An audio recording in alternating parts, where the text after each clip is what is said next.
Isso aí já são contas caseiras, digamos. Essa parte só são contas caseiras. A parte primeira que falou é que são questões globais. O interesse das autoridades, neste caso do Presidente da Assembleia Legislativa Regional a nível internacional, tanto em Paris, na própria sede da Unesco, como negócios estrangeiros em Portugal, foram decisivos, acho que foram decisivos até com o interesse nacional, porque a primeira proposta de classificações de monumentos isolados não tinha nem a força, nem a capacidade que depois se veio a demonstrar de poder haver uma classificação de um conjunto de sítios que aqui eram significativos, até mais do que, algumas vezes, do que os próprios monumentos. E, para a minha parte, também motivar a outro nível. Eu tinha um nível político na estrutura governamental, então ainda muito incipiente, era um secretário regional. Motivar, por um lado, os meus colegas e obviamente, o Presidente do Governo Regional, que, diga-se a verdade, imediatamente aderiu a essa proposta, e depois aparecer realmente a tal proposta de Portugal à Unesco. Essa parte foi decisiva, porque não era possível incluir a cidade de Angra sozinha, não sequer o porto de Angra sozinho, numa proposta de classificação de património mundial. E percebeu-se logo no princípio que essa ideia inicial que tinha nascido no Instituto Histórico não tinha pés para andar. Tinha que ser, além de ter que ser através das estruturas políticas, tinha que ser uma visão mais conjunta e mais alargada. Com justiça ou sem justiça, a Angra, os seus monumentos e o seu porto não eram suficientes para motivar a Unesco a fazer uma classificação. Isto é que digamos que aqui é o ponto fundamental. E daí o trabalho junto das instâncias internacionais, da própria Unesco, e das instâncias nacionais, o Ministério da Cultura e o Ministério dos Negócios Estrangeiros, para os motivar a apresentarem a proposta, incluindo a nossa, manifestamente e sem qualquer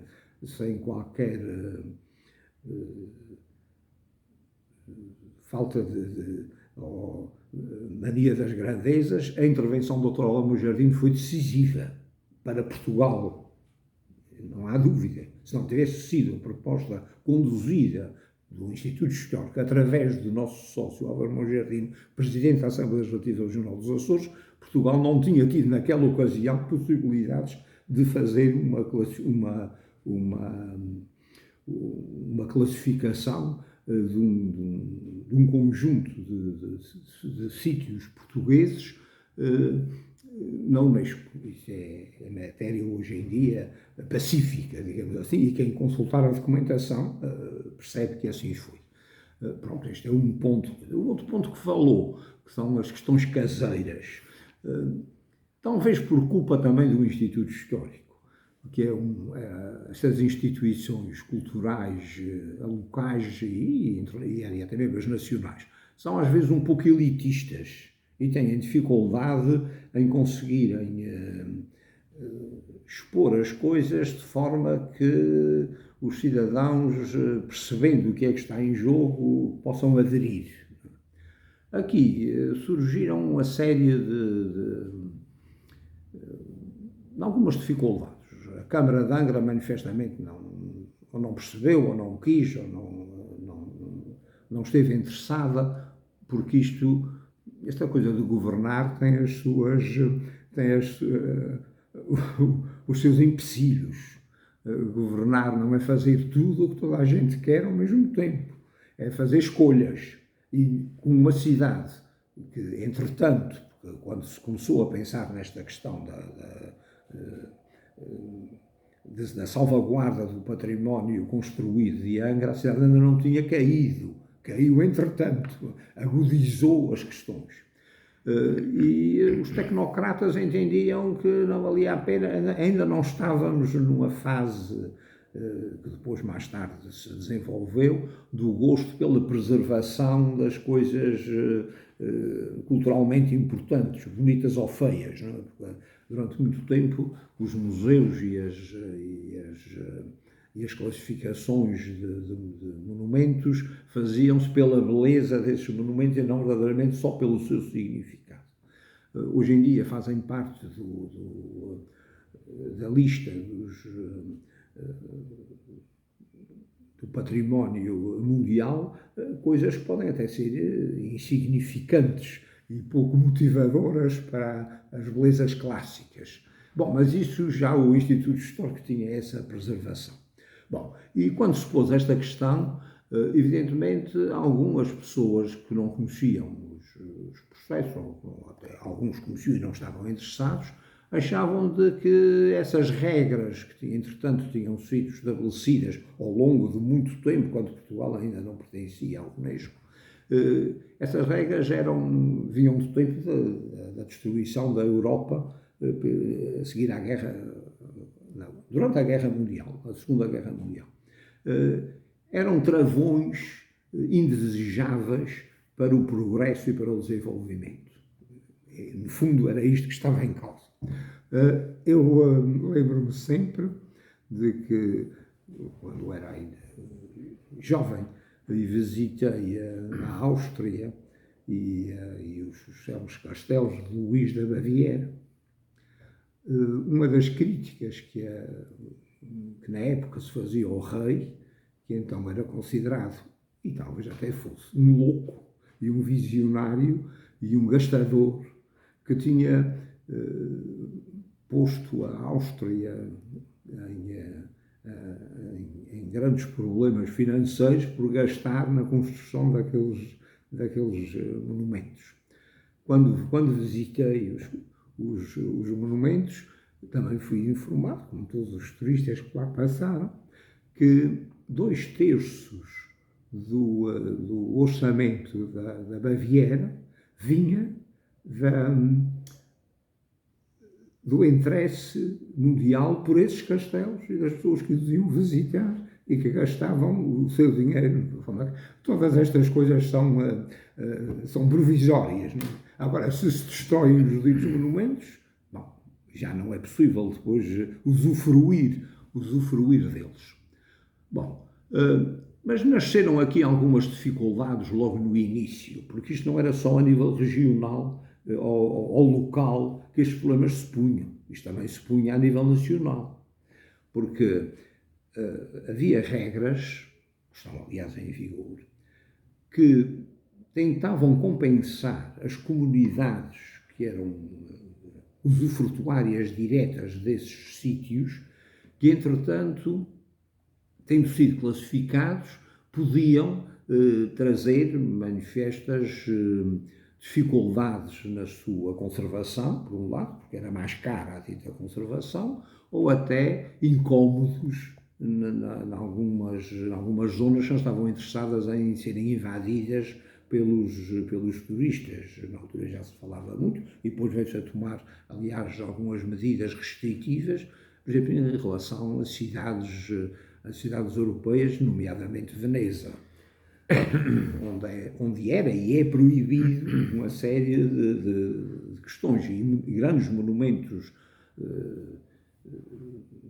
significativos da cultura europeia, nomeadamente o Alhambra, só podem ser visitados por X turistas por dia. E esgotada essa cota, não se vendem mais bilhetes e não se pode lá ir. E isso podia prejudicar. Ora, uma das coisas um desses incentivos era o não pagamento de impostos municipais. E aí acredito que a Câmara de Angra tenha tido algum sobressalto quando soube disso. Bom, mas o problema desse não pagamento levantou uma celeuma que durou até há 2 ou 3 anos. E, entretanto, perdeu-se a vantagem de que os cidadãos proprietários dessas casas não tivessem, estavam interessados em não pagar o IMI, mas não estavam interessados em cumprir as regras da construção, porque criou-se a ideia de que o não pagar os impostos eram só vantagens, mas não se pagavam os impostos porque a conservação era mais cara e era o auxílio para se fazer a conservação. Bom, e o que se devia fazer estava clarificado há muito tempo. E havia uma série de regras e de estatutos legais que impunham essas regras. É óbvio que os Estados proponentes da classificação como monumentos de interesse mundial, da humanidade, digamos assim, quando faziam a proposta, teoricamente estavam a aceitar as regras da Unesco. Portugal tinha assinado um acordo com a Unesco e pretendiam, mas uma coisa é a lei geral e ideal, outra coisa depois é a aplicação prática, principalmente numa cidade que estava em parte destruída. E daí o governo regional ter proposto à Assembleia, e julgo que era disso também que estava falando, uma série de decisões de apoio à reconstrução das ilhas que tinham sido afetadas pelo sismo de 1980. Evidentemente que a Ilha Terceira tinha um significado muito grande nisso, porque era mais povoada, maior e tinha tido o impacto principal, mas não esqueçamos que o Faial, o São Jorge e a Graciosa também tinham tido uma destruição significativa. Bom, esses incentivos, ao contrário de outras propostas, eram de que cada cidadão era corresponsável ou responsável principal pela reconstrução do que era seu, com incentivos que na altura eram muito significativos e que se multiplicavam, porque, por exemplo, na cidade de Angra, e isso também depois teve consequências, uma casa, ou fosse o que fosse, um bem, recebia as mesmas vantagens para a sua reconstrução, para o proprietário e para o que alugava, o que fez com que o parque habitacional da Terceira se multiplicasse em pouco tempo, com muita facilidade, e que tivesse uma questão que também é ponderável, é que o casco histórico, digamos assim, como se diz que era o que tinha sido classificado, correu o risco de ficar deserto, porque muitas dessas casas eram efetivamente casas de aluguer e as pessoas optaram por construir as suas casas fora da zona histórica da cidade. Bom, conseguiu-se uma coisa muito importante, que foi as populações não abandonarem a ilha. A tradição das destruições anteriores de vulcões ou de terremotos era absolutamente o contrário.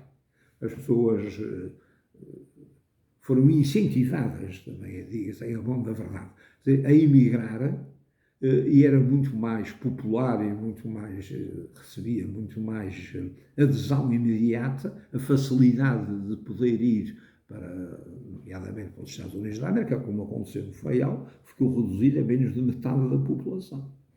Ora, as propostas do governo, então, do governo regional, que propôs à Assembleia, eram precisamente no sentido contrário. Era ter incentivos suficientemente motivadores para que as pessoas decidissem ficar e investissem na sua propriedade. Isto teve êxito, como é sabido, mas teve os seus detratores. Não esqueçamos que na altura conseguiu-se juros nos empréstimos bancários a 4%, quando eles eram a 30%. da forma que é. Logo aí foi uma grande motivação. Não é? Bom, mas foi uma decisão acertadíssima do poder político, tanto a Assembleia como o Governo, a quem competiam essas questões. Mas, além disso, por proposta então também do Governo Regional, mas através da Secretaria de Educação e Cultura, era no sentido de, na zona classificada, juntar a essas facilidades e essas motivações gerais outras ainda mais favoráveis. Isso permitiu que, efetivamente, apesar das dificuldades, apesar dos contrapoderes e apesar de alguma insistência de que não se aplicassem com muito rigor as regras da reconstrução, pudesse haver uma estrutura do Governo Regional, através da Secretaria de Educação e Cultura, primeiro a Direção Regional da Cultura e depois o Gabinete da Reconstrução da Cidade, que, motivando e facilitando as coisas, conseguisse manter as tais regras da Unesco que foram tão criticadas. E assim se salvou realmente uma reconstrução global da cidade, com alguns defeitos e com alguns entorces, realmente deixou a cidade, na generalidade, aceitável e dentro daquilo que era. Mas não foi fácil, não é?